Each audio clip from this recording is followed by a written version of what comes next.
In the middle of the Arabian Peninsula, where the desert stretches endlessly and temperatures soar high enough to make asphalt melt, lies a kingdom built not on rivers, fertile farmlands, or bustling trade routes, but on something invisible beneath the sand: oil.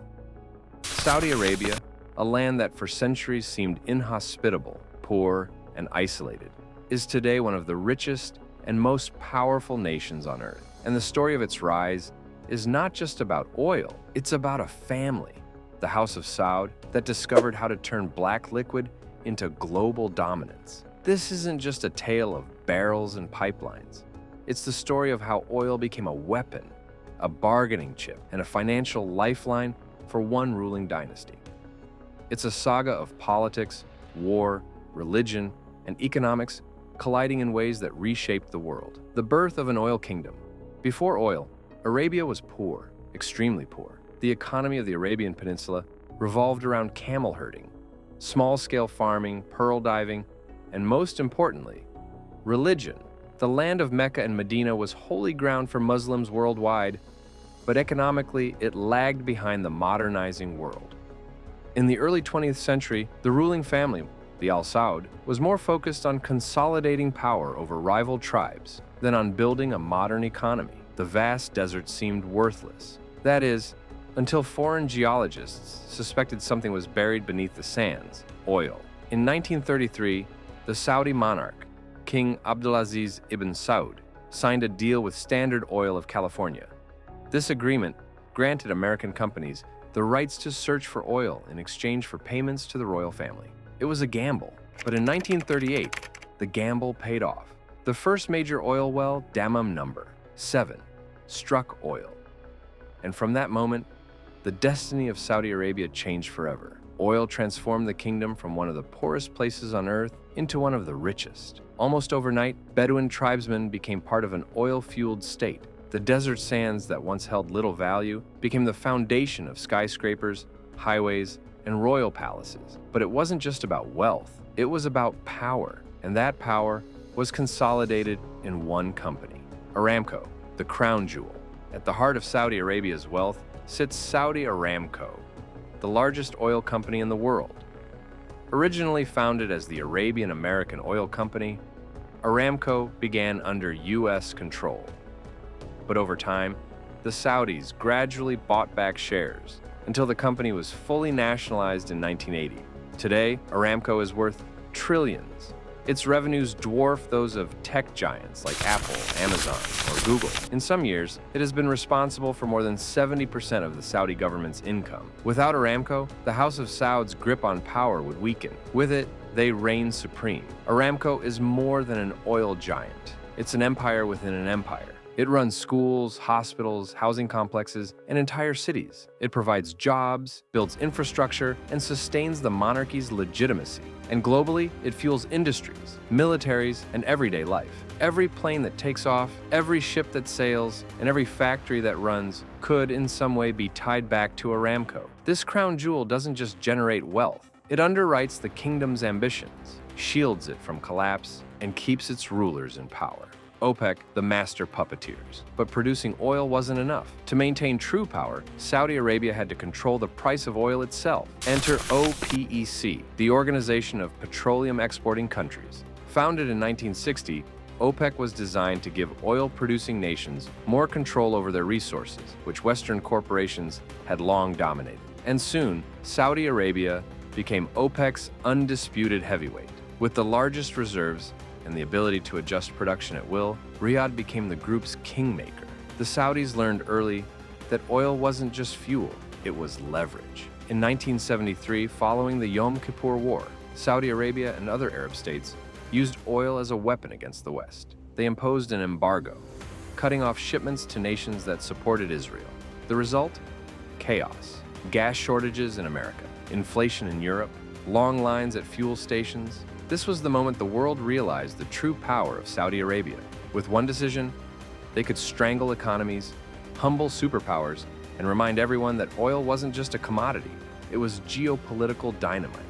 To this day, OPEC, and by extension Saudi Arabia, can shake the global economy. When they cut production, prices soar. When they pump more, rivals like Russia, Venezuela, or even US shale producers feel the pain. Saudi Arabia doesn't just sell oil, it orchestrates the rhythm of the global economy. The Petrodollar alliance. But perhaps the most brilliant move in Saudi history was not a war or an embargo. It was a financial deal, one that quietly reshaped the global economy. In the mid-1970s, Saudi Arabia and the United States struck an agreement. Saudi oil would be priced and sold exclusively in US dollars. That meant any country, whether France, Japan, or India, had to acquire dollars first before buying oil. This system, known as the petrodollar, created a permanent demand for US currency. It ensured the dollar's dominance as the global reserve currency, strengthening America's financial empire. And in return, the US guaranteed military protection for the Saudi monarchy. The deal was simple: oil for security, dollars for dominance. And it worked. The Saudis got a protector, the US got global financial supremacy, and the world got locked into a system where every gallon of gasoline was tied to Washington and Riyadh. To this day, the petrodollar system is one of the foundations of modern geopolitics. Without it, the balance of power between East and West might look very different. Vision 2030, a future beyond oil. But oil has a problem. It won't last forever. Either reserves will dwindle or the world will move on to cleaner alternatives. Saudi Arabia knows this, which is why it launched Vision 2030. Vision 2030 is Crown Prince Mohammed bin Salman's grand project to reinvent Saudi Arabia. It's about building a future where the kingdom isn't just dependent on oil revenues. The centerpiece of this vision is NEOM, a $500 billion megacity powered by renewable energy, artificial intelligence, and futuristic design.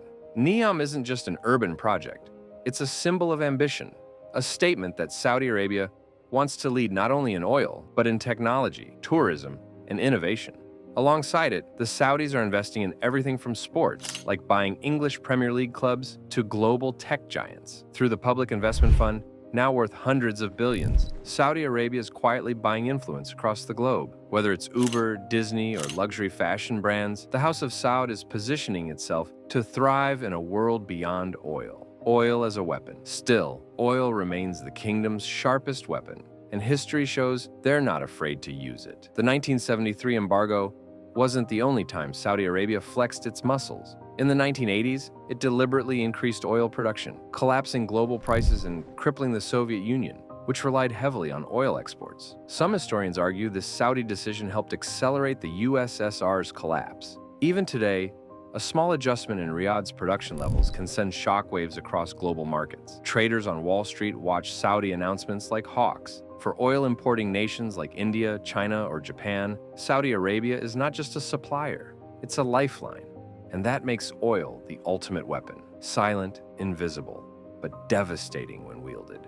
Cracks in the kingdom. But for all its wealth and power, Saudi Arabia faces cracks within its kingdom. Domestically, the population is young and restless. Over 60% of Saudis are under 30. They want jobs, entertainment, and freedoms their parents never had. Crown Prince Mohammed bin Salman has introduced reforms. Cinemas reopened, women allowed to drive, concerts held in Riyadh. Yet at the same time, dissent is crushed, critics jailed, and political opposition silenced. Internationally, the kingdom faces criticism for human rights abuses, the murder of journalist Jamal Khashoggi, and involvement in the brutal war in Yemen. These controversies stain its global image, even as it tries to present itself as a modern, forward-thinking nation. And then there's the future. Renewables. Solar, wind, and electric vehicles are slowly chipping away at oil demand. For a kingdom built on fossil fuels, this is the nightmare scenario. The very foundation of its power could one day be irrelevant. The paradox of Saudi Arabia. Saudi Arabia is a land of contradictions, a conservative monarchy funding futuristic megacities, a desert kingdom that built skyscrapers out of sand, a family business that dictates the global economy. Its wealth is immense, its power undeniable, but its future is uncertain. Oil made Saudi Arabia rich. Oil made it powerful. But oil also chained it to a destiny it cannot fully control. The lesson of history is clear. No empire built on a single resource